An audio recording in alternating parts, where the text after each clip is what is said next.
Welcome back to my mental health and crime channel. My name is Huda London. I'm a licensed cognitive behavior therapist and a licensed mental health counselor. Please like, share, and subscribe if you enjoy the contents in this channel. This is the case of the Idaho quadruple murders that took place on the 13th of November 2022.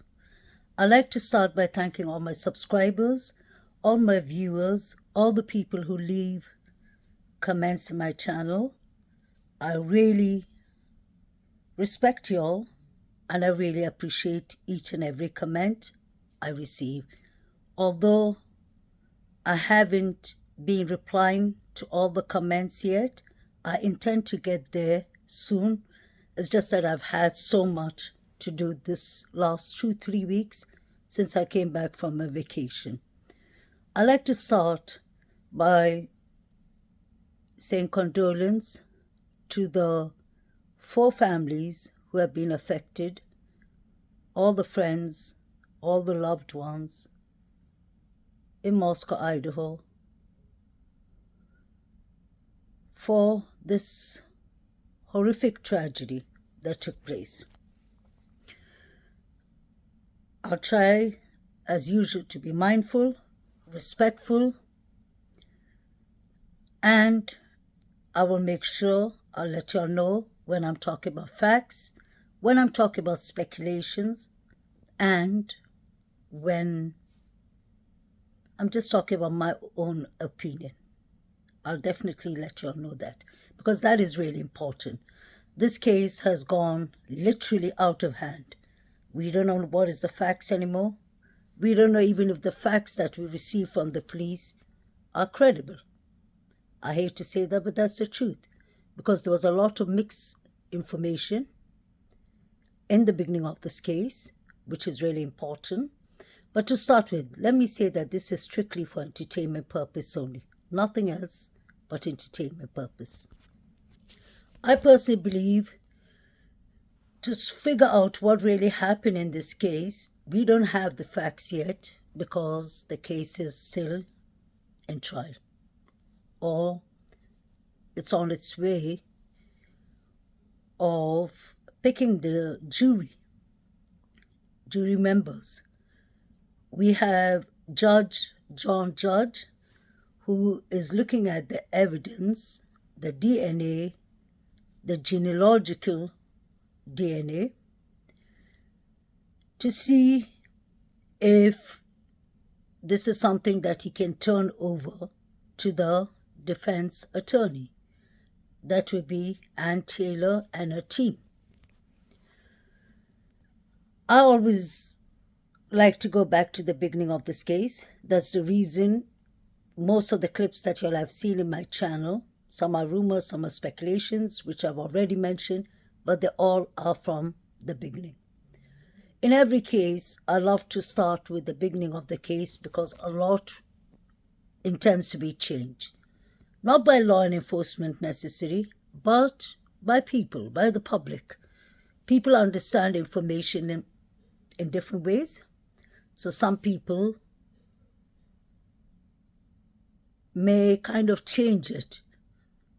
It's like the game that people play, like you whisper and you say something to someone, and then the person says it to the other and to the other, and by the time it comes back, it won't be the same sentence that the first person said.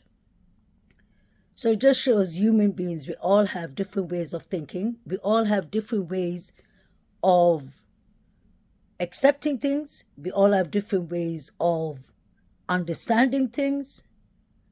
There's a barrier of communication. So obviously, things are going to change. If we look at the beginning of this case,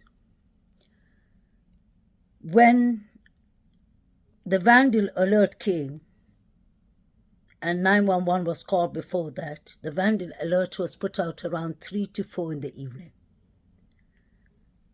From that moment up to the press conferences, nothing seemed to make sense, at least personally for me. The reason it didn't make sense to me is there was so much talk about different things in the beginning.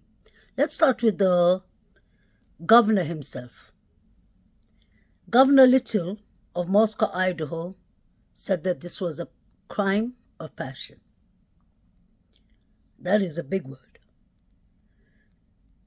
Then we had Chief Fry and his team, who would know better, obviously, because they're the police who were on the scene, said that this was a targeted attack. I want to know how the police found out that it was a targeted attack, because that will make us understand better who the targets were or who the target was. Like, I'll give you an example. This is just my speculation. When I hear crime of passion, I automatically think of either ex, former boyfriend, I think of a boyfriend, husband, partner, more like a domestic thing, or somebody really in love with the person, but not getting the attention that they want and not getting to be with the person. So obviously, I start thinking of certain people. These are my speculations, and automatically I remember two people. One is Jack D, because he was Kaylee's former boyfriend. Jack D allegedly and Kaylee broke up 2 weeks or a couple of weeks before this horrific quadruple murders. That's according to what I've heard and what many people have heard. Many people have written that on Facebook and such things in the beginning. So obviously it's not facts. It's not something we can go on. But we know that they broke up before this happened. We have Kaylee, who was traveling, moving actually more like to Austin, Texas. So I wonder how that was for Jack D. How that came to his attention. I wonder if Kaylee actually told Jack D that she was leaving and that she was moving to Austin. The reason I say that is that could actually put someone in a rage, anger, bitterness, jealousy, hate, if it's a crime of passion. So that is one thing I always think about. And then we have Jack D, who was actually the last person that the girls called, coincidentally. So that raises my eyebrows. Not my bushy eyebrows, just my eyebrows. I'm sorry about that. I know it's not a joke, but I've been hearing bushy eyebrows so many times that I just believe that this is something DM made up. And I'll come to DM later because she's a surviving roommate. So I won't speculate on what she saw and what she didn't see. Although I may do that. You can't avoid not talking about DM and BF in this case. It's impossible. So I'll come to that part. And then when I think of crime of passion, a second person I can definitely think about is Jack Showalter. The reason I say Jack Showalter is because Jack Showalter, according to so many rumors, speculations, and I'm sure these are from Idaho, Mosco people, and from the college, university itself, it's been said that Jack John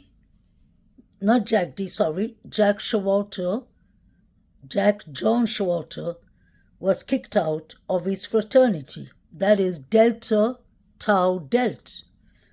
The reason he was kicked out is, one of it is SH, the sexual harassment.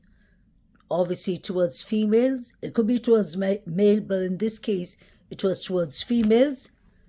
So for the Greek lifestyle to throw you out of the fraternity, you must have done something terrible like broken breach rules and all. Jack John Showalter was not only involved in sexual harassment before he was thrown out of his school, allegedly, out of his fraternity.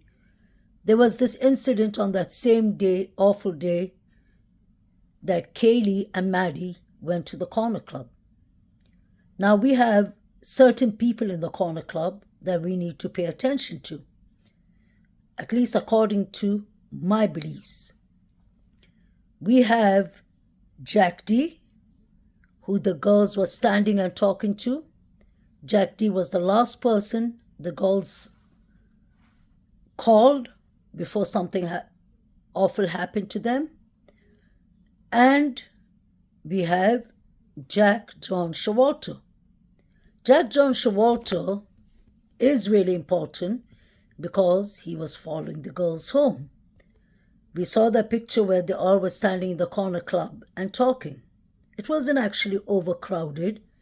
You could literally see how many people were sitting there talking. So we have Hoodie Guy, aka Hoodie Guy. His name is Jack John Showalter Jr. We have Jack D there. And then we have an important person. We have Adam. Adam is not a suspect. Adam is not a person of interest. But Adam's name was mentioned by Kaylee. The tone and the manner Kaylee said when she said to Maddie sounded to me like someone who was upset, who really wanted to know, what did he say to Adam? So that makes me believe something was said to Adam that should not have been said to Adam. It's only Adam who would know what was said to him or what wasn't said to him. The police said it was nothing. But according to my personal opinions, I really don't believe most of the things the police in Idaho, Mosco say. The reason is because the timelines were changed. And I'll come to that. Because that is the whole mess of this case, if you ask me. It's the timelines. Once you change timelines, everything is changed. There's a reason they changed the timelines. There's a reason that they added a witness. All these things has a huge role to do with that. But I'll come to that. Let's go back to the Corner Club. We have Adam, where the girls were discussing. Kaylee was saying clearly, Maddie, what did he tell Adam? And Maddie said, I told Adam like everything. Now let's think about that. What is everything? What did Maddie tell Adam? If I speculate, and many people on YouTube have speculated that, was it something about money? Could it have been something about drugs? Could it have been something about Kaylee liking someone? May she rest in peace. May they all rest in peace. Could it have been an innocent thing that college students discuss about, that maybe Maddie or Kaylee had a crush on someone? Or possibly it could be that Maddie told Adam that Kaylee is going to leave and move to Austin. Whatever was said to Adam is important for me. Now let's carry on. While this was said, we could clearly see John Jack Showalter was there the whole time. There was not even one time he took his eyes off these girls. I personally believe this was all pre-planned. Everyone was given a role to act. The whole pre-plan, I personally believe, started a couple of weeks before the murders. The reason I say that is for all these people to be allegedly involved with the pictures they're watching, what they're doing. If you take a proper notice to the grub truck video, if you just sit, watch it through, make yourself a cup of coffee and start from, the thing is, many people, I believe, start the timeline, like when they start watching the grub truck video, many people start at least maybe half an hour. I personally believe that the grub truck is timeline should start we should start watching it from 40 minutes, 45 minutes before Kaylee and Maddie enter. The reason I say that is I've tried to explain that many times. You clearly see David Lodge, and two of his friends ordering food. They came right before Maddie and Kaylee, ordered food, and then they were standing, kneeling towards the shop window. I've been following it so much that you can literally, I'm shocked and surprised that the police did not catch up to such things. Or maybe it is part of them not willing to catch it, because it's really, I wouldn't say easy for people to see, but if you just observe, analyze, watch the, what's it called, grub truck a couple of times, anyone could see that. What I did basically is, when I find all these people and all these things happening, is every week I focus on one person. I try to focus on that person. Example, just say number 9. Number 9 was the first person I caught because he was so fidgety. He was acting like he had ADHD. I'm really sorry to say, he couldn't stand still. He was running all over the place, and I was wondering what was he up to, until Maddie came in. He waved his hand to Maddie. Maddie came. He gave Maddie a big hug. So that proves that they know each other well. Later on, Maddie asked him something. I don't know what she asked him in his ear. He went, he got something, he waved his hand, he got something. Whatever he did, he had a ticket in his hand, but he had something else in his hand. He put it in Maddie's mouth. You could even see Maddie tasting it or sucking on it. That's why, trigger warning, that's why I believe it's LSD, was it? Or something like that. Because I wouldn't know much about drugs. I know about drug addiction because I work in that department. But obviously, we have been young at one point of our life, so we've heard of these different drugs, and we've studied them in college and all, and in university, and the symptoms and effects. So this is not a pill he put in our mouth. This was bigger than a pill. So that's how I noticed number 9 was, allegedly for me, was very fidgety. Then I try next week, on after 2-3 days, to concentrate, focus on someone else. If you'll actually do that, I promise you would be shocked what is going on in the grub truck. It looked like the whole grub truck, the people who were there, most of them had a surveillance on these 2 girls. I hate to say this word, but I've always said it with all mindfulness and respect. This was a plot. These 2 girls were a target, a proper target. You can see the people all moving towards them at different times. I don't believe Joe Vito was there innocently, ordering himself a burger, ordering himself macaroni and cheese. I believe he knew more than he says. The reason is, it's clear to see. Go back to my clips and you will see Joe Vito and his whole movements, which I've showed you all thoroughly, especially when the girls and the crowd is yelling Xana's name. Watch, what's his name? Joe Vito. He's watching his phone. And his phone is so blatant to see. It's so blatant. He didn't even hide it. Thank you, Joe, for that. I really appreciate that. That Aiden guy was hiding his phone, really. I've tried for months and months to try and catch and see what he was watching. But he is involved too, I personally believe. He was watching whatever the others were watching. You had the girl with the cowboy hat who was watching something like that too. There were many girls from the sororities, if you notice, in the grub truck, looking at Kaylee, looking at Maddie. At the start, I was thinking it's because poor Maddie, may they rest in peace, I thought because Maddie was toasted. Or Maddie was intoxicated is the right word. So I thought, okay, just check. Are they just having a laugh at her? Like, what's his name said? What is his name? Joe. Joe said that we were just having a laugh for entertainment. We wait and see. Basically, they wait and see who is the most wasted person that night. And that is really sick to think of. This generation, I can't say much about it. There's so much going on with them. Just hold on, guys. Apologize about that. So what I was saying is the sorority girls, if I pronounce the name right, they seem to be there not only to buy food, some of them were there before the girls even came.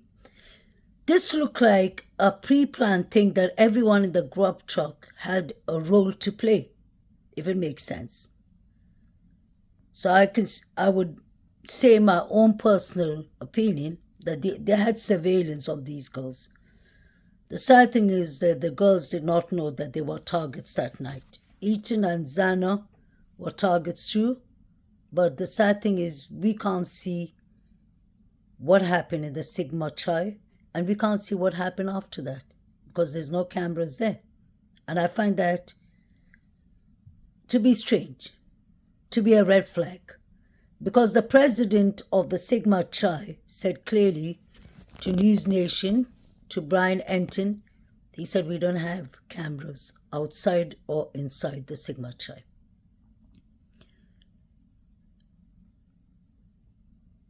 It's just so heartbreaking that this is a case that we can literally see that there were more people involved. Brian could be just a scapegoat, or Brian could be the main guy. But I don't believe Brian did this alone. And the reason I don't believe that Brian did this alone, or that actually Brian didn't even do this, is because the timelines don't make sense.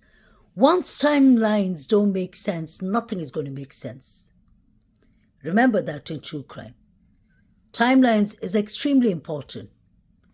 I'll give you an example of someone's timeline, a case that the timelines went so wrong that till today the person is missing. That is the famous case of Summer Moon Utah Wells, the 5-year-old girl who was reported missing on the 21st of January 2021. Most of us know this case. Candice and Donald Wells, the parents, were in addictions, in and out of jail or prison, changed the timelines. So there's a 4-hour gap that nobody knows where Summer was or where her parents were, where Dawn was, where Candice was, where Grandis was, Grandma Candice is her name too. So when the timelines change, everything else gets messed up automatically. In this case, let's go according to what the chief first said. The mayor said it was a crime of passion. Then we have the chief himself saying that it was a targeted attack. We have the coroner saying it was a bloody attack. I showed you all the Fox News reporter who was standing in the car park of Queens Road. You heard clearly what he said. He was talking to the news anchor. He said a name and then he said, this was a bloody scene according to the medical reporter or the medical person, forensic person. He said there was blood on the walls. I remember in the beginning of this case hearing, I don't know if it was rumors and speculations because the chief debunked it, but I still believe there's something there. We've always heard the girls were gagged up. We've even seen a picture of Kaylee, who looked like somebody took a picture of her in her room, and everyone was wondering what was up. Then we had one of the detectives. We could see the pictures that he was up on the 3rd floor in Maddie's room, I believe, and he could clearly see that there was a Wi-Fi, no internet connection was written on the TV. And this was, you could clearly see from the window, they left it like that for 2-3 days, I believe. When I saw that, it automatically reminds me of the 4chan posts. Because in the 4chan posts, they said they wouldn't use Wi-Fi so that the Wi-Fi wouldn't connect to the system.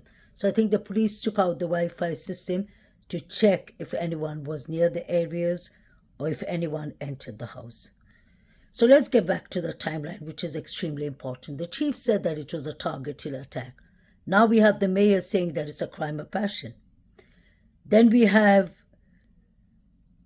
Brian Entin did an interview. He asked the prosecutor if the victims were the target or if it was the house, the property. And he said they don't know which one. He believes it was the property. And I've showed you all that clip. I'm going to put it up soon. I'll try and do it within the next few days so that you'll see exactly what I'm talking about. Then we have the chief saying that he believes one or maybe 2, 3, whatever, were the targets in the house. And there were times that he was saying, yeah, after a while they came back and they said, guess what? Nobody was a target. This wasn't a targeted attack. This wasn't a crime of passion. That is the time I personally believe something changed. We had a timeline of between 3 to 4 that something happened to Maddie and Kaylee. And Zan and Ethan. So how could a timeline change from 3 a.m. to 4 a.m. to all of a sudden 4 to 4:25, or 5 past 4 to 4:25? We saw a car that was up in the girl's house exactly at 3 at night, 3 a.m. If you all remember, if you all were here in the beginning of this case, I don't know how many of you all remember, even News Nation showed us that. I'm trying to find that clip and it's so hard to find, of them showing a car blinking in front of the girl's house. And they played music on top of that, if you remember. And what's her name? Ashley from Banfield was saying, this is so sad because this could have been when the murders were actually happening, actively happening. All of a sudden that was taken out. They changed the timeline. But when did they change the timeline? They changed the timeline 49 days after they said it was a targeted attack. In the beginning, we were told that Dylan and Bethany Funk, both the surviving victims or surviving roommates, were sleeping in the first floor. The truth is always in the beginning. They were either sleeping in the first floor or either they were not at home. The reason I'm actually speculating now that Dylan was not at home is because the black truck was driving in front of Banfield. Was it her boyfriend, Quinn Kelly, who was driving it, or was it Dylan who was driving it herself? We don't know. We don't even know where she parked that car, but that is a question that is important. Was Dylan driving the car? Because if Dylan was driving the car, that car could have been the same car, the same truck that we saw the flashing headlights, but that looked like a white car. We were told in the beginning of this case, like I remember the speculations that was going on is Dylan's boyfriend, Quinn Kelly, was there. He was even seen with a mask, and so was Dylan. But later on, we found out that the person wearing the pink mask was Dylan. But the person in the black mask, who we thought was Quinn, and who the college students were saying they saw Quinn there, he denied it. He sent something to prove that he was in Boise, Idaho, that did not even look legit. I believe the person whose headlights was flashing, the car headlights was flashing, near the girl's house at 3 a.m., I believe that is the person who was involved. And after they did whatever they did, they were part of it, I believe. What they did is they left the door open. Because why was the front door open? We need to ask ourselves that. So whether it was Bethany who left it open, or Dylan who left it open, or the killers who left it open. So I believe that car is important because it comes with the timeline of whoever really did this. I believe personally that whoever did this was a group of people, the figures running, some on foot and some were in a car, some were in a vehicle. And I always believe, and I still believe, I know that there are many other creators who are doing a lovely job in this case, and I think this is beautiful because we really want to get justice for these students. For me, I don't care, honestly, if I get good views on my clips. I don't care much about subscribers. I respect my subscribers. I love my subscribers. And of course, I would love to have more subscribers. But what I'm trying to say is that is not my aim. My aim is when I get into a case, it literally sucks me in to find out what really happened. Another example of two cases that I was really, really, really so invested in that it psychologically affected me even as a mental health counselor. One was Nicola Bully, the 45-year-old mother in Lancashire, United Kingdom, where I am, whose husband said that she went for a walk with a dog and she fell in the river. I personally believe till today that it was pure foul play. That case, I investigated it in 6 months. Many other good creators did it, but it did not get far. Up to today, the inquest said that it was an accident, and they just tried to, a former partner or her partner was just trying to drag Nicola Bully's name down by saying that she was an alcoholic and all, which she wasn't. So I really felt that pain because Nicola Bully's around my age. Nicola Bully's a mother like me. And Nicola Bully, I personally believe, did not fall in the river. She did not. She was thrown in the river or something happened. The good thing is the inquest said that there was a man with a black mask that was seen, spotted by people near the riverside.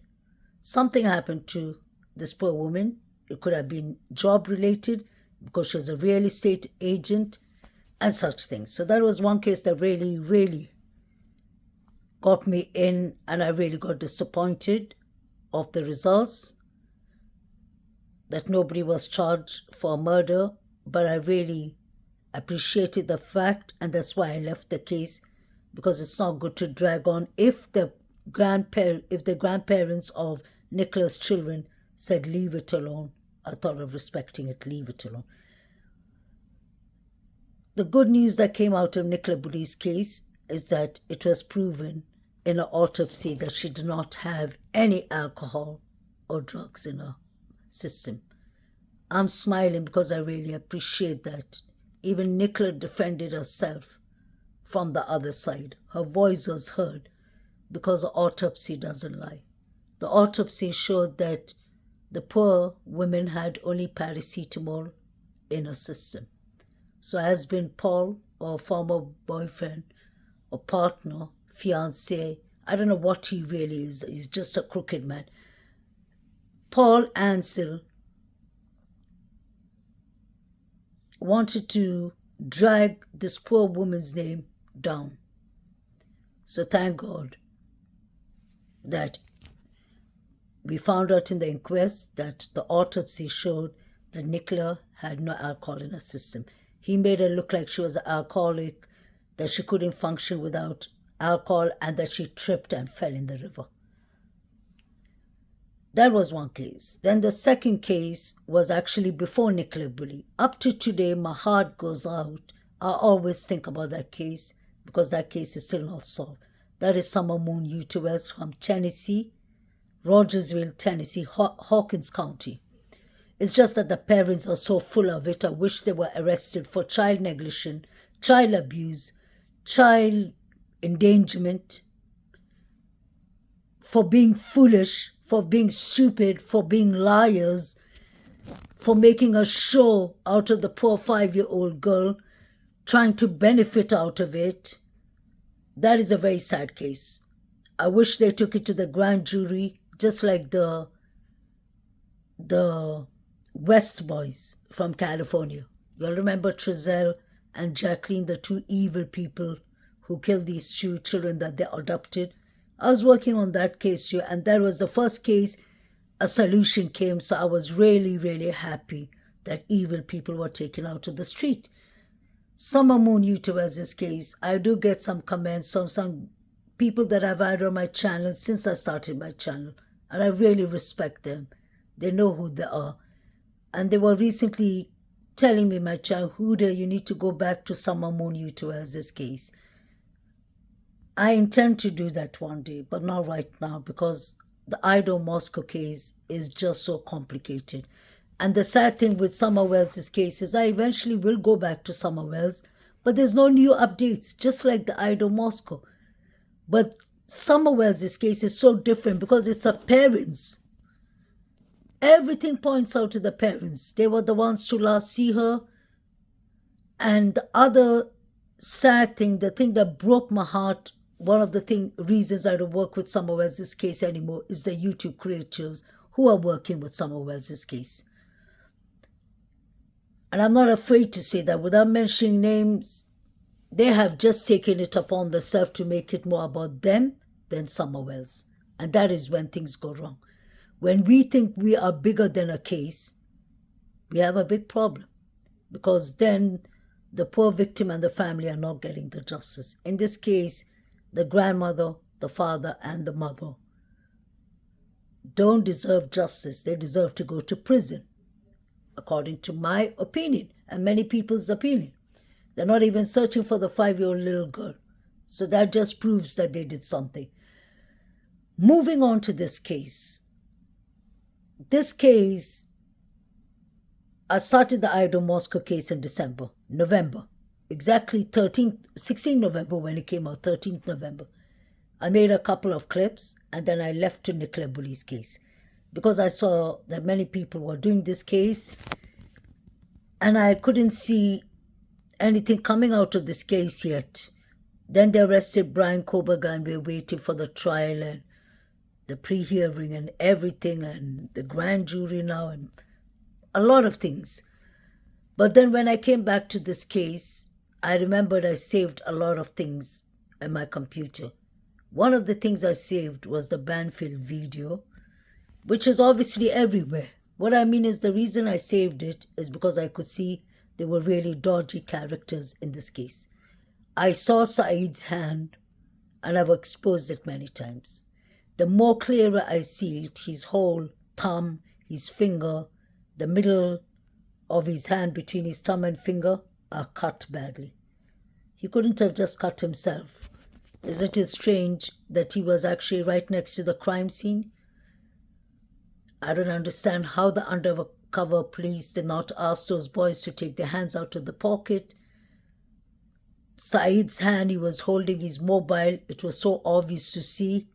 How come, forget the undercover cops, how come the police who told us that there's nothing to see in the grub truck video, they said, no, it's just innocent college students grabbing a bite.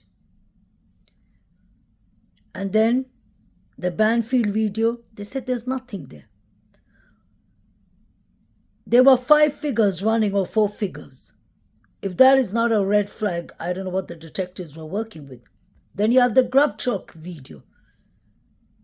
You have Joe Vito playing with his Coca-Cola can. I don't know what he was doing. Some people say he had a camera inside his can. I don't believe it was a camera. I believe he was giving a signal. He just had the Coca-Cola can and he was... I really don't know how to even explain that. Because he could have been giving signals with his Coca-Cola can, or he could have had something in the Coca-Cola can for all we know. Because the way he was aiming it, the way he was holding it wasn't normal. And I'm a Coca-Cola fan. I drink Coca-Cola almost every day, which I need to stop. But what I'm trying to say is you do not treat Coca-Cola like that because it's a fizzy drink. It'll blow up on you when you open it. He was shaking that can like there was no tomorrow. So it looked like he was giving definitely signals with his can. We had David Lodge, the main man, standing there with his friends, and as soon as the girls walked in, they all, right before they saw them coming in, they turned their backs. Later on, you see David Lodge and the guys and Jack Showalter looking at them. These people were giving each other signals. Jack Showalter left with a red Mustang. A red Mustang was found in St. Deacon's Avenue, was it? And the police said that there was nothing there. But there was a forensic team inside the car, 2 or 3 of them. Isn't it a coincidence? The red car, the red Mustang that crashed there could be possibly Showalter who drove it. Showalter left a couple of minutes before David Lodge. And I believe the people waiting in that car could have actually been David Lodge and his group. I don't believe in coincidence like that. I've always said that. Coincidence happen, but everything can't be a coincidence. Absolutely not. Something went wrong, and these are people who pre-planned, for whatever reason, to get these 4 people out, basically. It's sad to say, but it's the truth. Another thing that is important is when these people go home, I mean, Maddie and Kaylee, these 2 lovely young victims went home.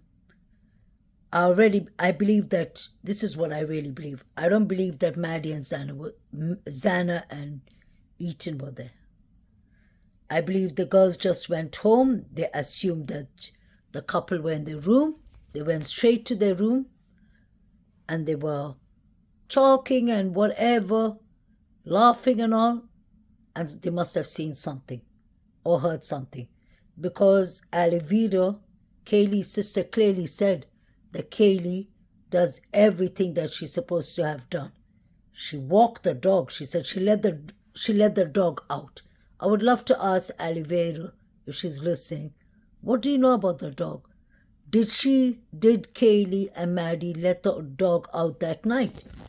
Because if she let the dog out, it would make sense with the whole theory that I'm thinking of. I believe that Kaylee let the dog out. Somebody snatched or hid Murphy for the girls to obviously come outside. When they came outside, something happened to them. Because you see, allegedly, Maddie's jacket lying in the bushes. Many people are focused on Linda Lane, which I really understand that there's something in Linda Lane, definitely. Ethan and Xana were maybe, I hate to say, maybe beaten or something happened there. But that is allegedly my opinion. But what I find more interesting that I'm always focused on is not Linda Lane. I'm focused on Taylor Avenue. Behind the bushes when the cops were there, I know there was a lot of movements. People have sent me pictures and stuff on the email that I prefer not to show out. But if you saw those pictures, you would have understood that everything was happening in Taylor Avenue. Right behind the undercover cops. Imagine that. That's why some people ask me in the comment channel, do you think the cops were involved? I don't know what I can say about those undercover cops. Besides that, they were very unprofessional, and I'm starting to wonder if they were really cops themselves. Because something wasn't right. They are obviously undercover cops. I retract that back. They are cops. but something wasn't right, and I can't put my finger into it. Because if you have 3 young boys, one of them wearing a female shirt with his buttons open in a cold weather, you have the other one wearing sunglasses or whatever goggles he's wearing, I feel like counseling them, to be polite. That one, the one with the female shirt, and Saeed, Mr. Saeed, holding his beer cans. Did you actually see what Saeed was watching and how calm he was? Why does the police and media, mainstream media, and experts and professionals, why are they so quick to judge Brian Christopher Koberg? And of course, I did a clip where I said, what if Brian Koberger did his multi-personality disorder? And I was thinking about that because his symptoms, and I was just wondering if he had that. It's all right to speculate and all, but when you go to a stage that people are calling him, even professionals are calling him incel and all, I take that to be very offensive, because we don't know who Brian Christopher Koberg is. We don't know where he was that night. The timelines doesn't even fit. And I've always asked this question, and I ask once again, if Brian Christopher Koberger did it, why was he there for 49 days? This man has a PhD degree. He's not stupid. He knows exactly what he's doing. Unless he wanted to be there thinking that this is the perfect murder, how to get away with murder, and unless he was playing that game, I can't understand why somebody would unlive 4 people and stay in Pullman that's 10 minutes away. Another thing, if many people compare Brian Christopher Koberger to, what's his name, the legend? What's his name? Ted Bundy and Dalma. If people are going to compare Brian Christopher Koberger, to start with, he's not a serial killer. To be a serial killers don't kill people in a mass murder. They take them one by one. It's the thrill that they get out of it. It's like they would unlive one person and then it will take another 2, 3, 4 weeks. I think it's the thrill, the rush they get knowing that they got away, and then they go for the second and third victim. If Brian Christopher Koberger was an incel, if Brian Christopher Koberger was a serial killer that people are comparing him to Ted Bundy, my question is, in that 49 days, why didn't Brian Christopher Koberger attack again? If he was so sick and such a psychopath and he wanted to prove a point, he would have continued his killing spree. Because already people were paranoid and they were in fear. This wasn't Brian Christopher Koberger's job. He didn't do it. The more I look into this case, the more it just shows that this genealogical DNA could have been planted. Unless the police have more than we have, everything is on gag order, so we can't see it.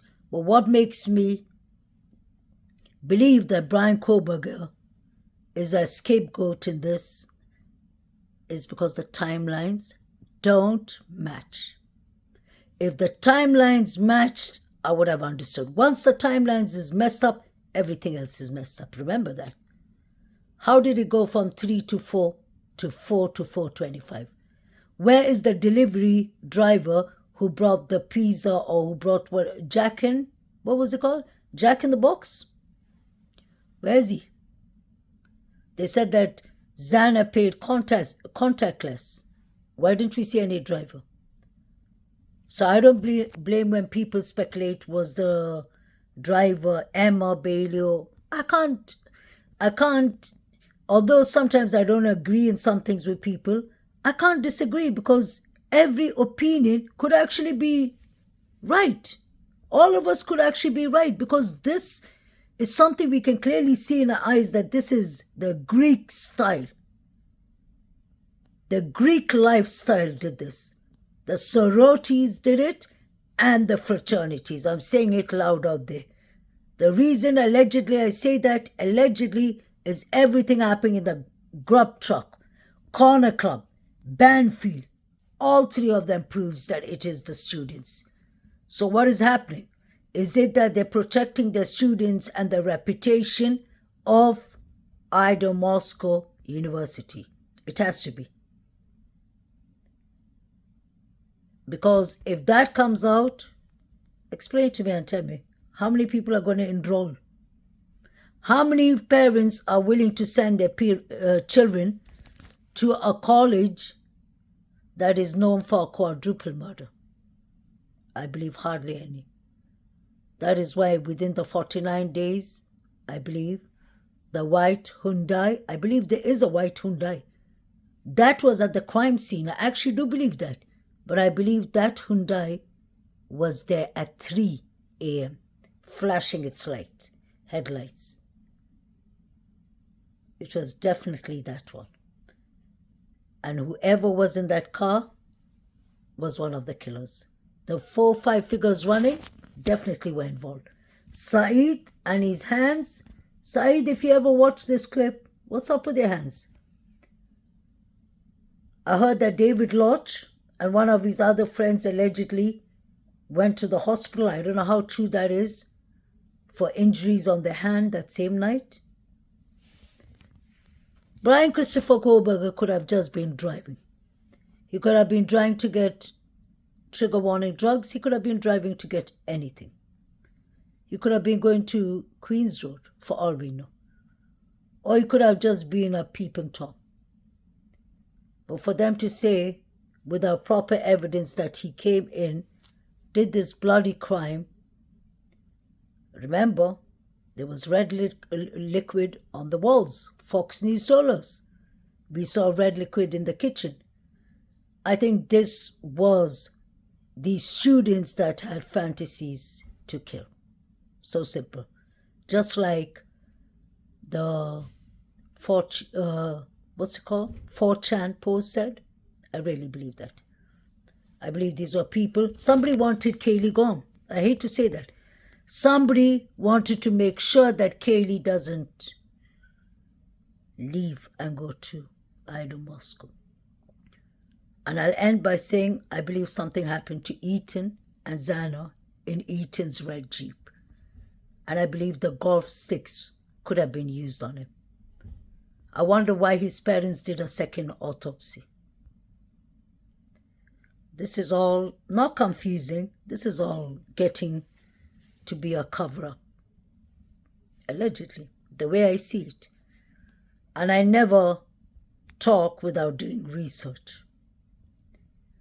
When I went to university, research is something we always have to do all the 4 years, 3.5 years that we went. In bachelor's, in master's, getting a PhD, you have to do dissertations, you have to do research. So research, the more research I do, the more CBT skills and mental health counseling skills I use by analyzing, active listening, paying attention. Some things are just my passion of trying to solve things or trying to find answers. Putting all that together, what I see is this was a pre-planned crime. What I see is the grub truck, corner club, the Banfield video, the 5 figures running, Dylan's car, black truck, all that needs to be investigated because all were happening, pay attention, between 2:52 up to 3:17. Watch what's been happening. You have the 2 girls calling Jack D. The last call was 2:52. You have the 3 boys and, what's his name? Saeed being stopped in Banfield. You have the 4 figures running at 3:12. 3:01, you have the car and its headlights that you see clearly in front of the girl's house. All those things need to be explained. I don't know what was the motive. I'm still trying to figure that part out. But one of the motives when it comes to Eaton and Zana, I believe, is the fraternity boys, especially the Sigma Chi. I want to know how much knowledge of this crime did Hunter have. The reason I say that is Hunter is one important witness, and I hope we see him in trial. Hunter, as see, was the first one to come and touch the bodies, so he would know exactly how the victims, the poor victims, were lying, what position they were found in, how Dylan was acting, how Bethany was acting. But I've showed y'all and I've read to y'all of even people who were at the crime scene. They said that there were many other people there walking in and out. There were people even going upstairs, and they found Maddie and Kaylee unlived. So imagine how much things are being tampered. Imagine how many people were walking in a crime scene. Taking 8 hours to call the police is unacceptable, even if you're frozen. As a mental health counselor, I believe honestly that shock, to be frozen, flight mode, fight mode, freeze mode, that's what Dylan went to. In counseling, it's called freeze mode. She froze. That's all right. You can freeze. When you are frozen, how long are you frozen? You have actually, example, an active killer in the house. So how do you feel it's all right after you hear all the noise upstairs? You're telling the people to keep it down. All of a sudden, you see a man with bushy eyebrows, mask, passes you by, and after he leaves, you just close your door for the 3rd time. And in fact, text Bethany Funk. It is heartbreaking to think about what those 4 poor victims went through. Help could have been called, but somebody delayed it for 8 hours. It's not 8 minutes. It's not 80 minutes.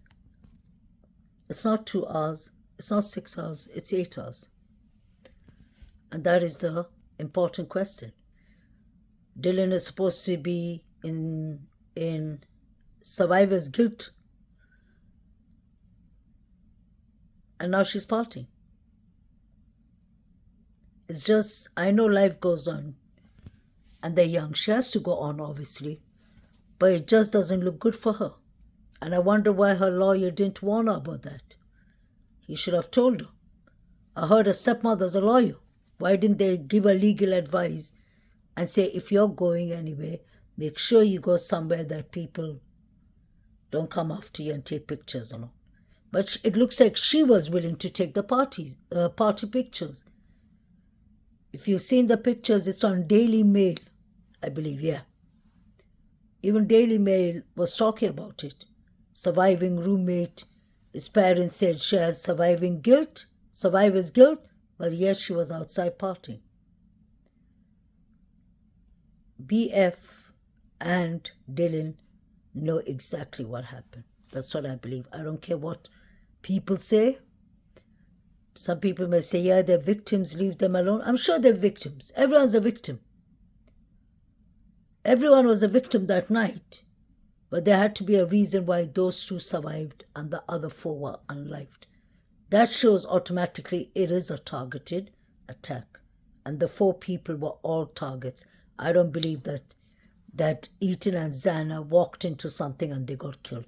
I don't believe that Kaylee was just there and she got unlived. No. They all were 4 targets of different people. Eaton and Zana, the Sigma Chi boys, need to answer. And I'm not afraid to say Sigma Chi boys because y'all were under the microscope. Y'all were under investigation. Y'all don't have cameras, or did y'all put off the cameras? The president of the Sigma Chi would have known. He would have heard from the others who left that night and who came back. Those 5 figures belong to y'all. They were people who came from your side. Give Eaton justice, not by giving scholarships on his name. Sigma Chi boys, get clean and say exactly what happened. I hope Ann Taylor has a field day on all of them. Anyway, guys, please like, share, subscribe. Thank you for your lovely comments. Justice to the 4 victims. May God protect them. May they be angels in heaven. And we are here for them. I try always and pray for them, pray for Summer, pray for the people who are in war now, like we see. All those children, poor children, are dying. All the people who are suffering in the world. All myself, my subscribers, viewers, everyone who's going into anything rough or tough, may God bless you all.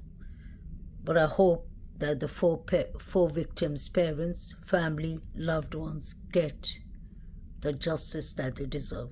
I hope the truth comes out. These students weren't sent to universities like Steve Congav said. I didn't send my daughter to college so that she could come back in a box.